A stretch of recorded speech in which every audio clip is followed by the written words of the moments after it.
मैं हूं निकोस तोमर और इस शॉर्टेस्ट बायोग्राफी के इस एपिसोड में बात करने जा रहे हैं एक ऐसे शख्स के बारे में जिसने रंगभेदी व्यवस्था को हिला डाला और जो काले रंग के लोगों के लिए एक मसीहा बनकर आया था। जी हाँ, हम बात कर रहे हैं किंग मार्टिन लूथर जूनियर की। इन्होंने सच्चाई और अहिंसा के रास्ते पर चलकर ही पूरे आंदोलन की आवाज़ बुलंद की थी, जो कि गांधी जी के व्यक्तित्व से बहुत प्रभावित थे। इसलिए उनको अमेरिका का महात्मा गांधी भी कहा जाता है। सच्चाई की लड़ाई विश्व के किसी कोने में क्यों ना लड़ी जाए, उसकी आवाज़ सब जगह फैली जाती है ना? कमेंट कीजिए। जब गांधी जी साउथ अफ्रीका में वकालत की पढ़ाई कर रहे थे तो उन्होंने गोरे और काले रंग का जो भेदभाव था उसका सामना बहुत ज़्यादा किया था। ऐसा ही इंसिडेंट हुआ था मार्टिन लूथर के साथ, जब वो एक बार बस में आ रहे थे और एक अश्वेत महिला को गोरे व्यक्ति को सीट न देने के जुर्म में गिरफ्तार कर लिया था। तभी से उनका भेदभाव की ये चिंगारी दिल में घर कर गई थी और धीरे धीरे इसके प्रति उनकी आवाज़ बहुत बुलंद होने लगी थी। 381 दिन चले ये अहिंसावादी आंदोलन ने होने वाले अश्वेत का भयंकर भेदभाव मिटा के रख दिया था।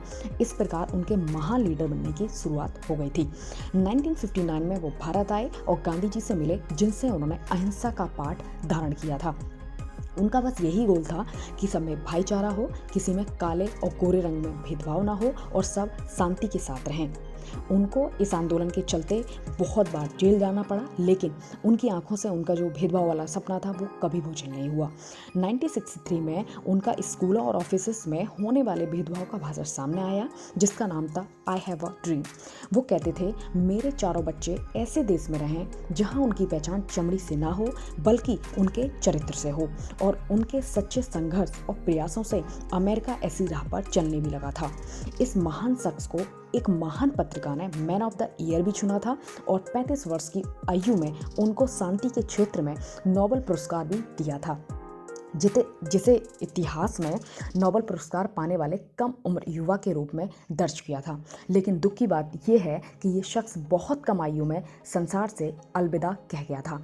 अमेरिकी वासी को वो दिन दुख के काले बादल लेकर आया था जिस दिन इनकी डेथ हुई थी, इनको गोली लगी थी।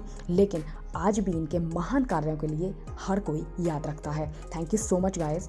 मिलते हैं अगले एपिसोड में।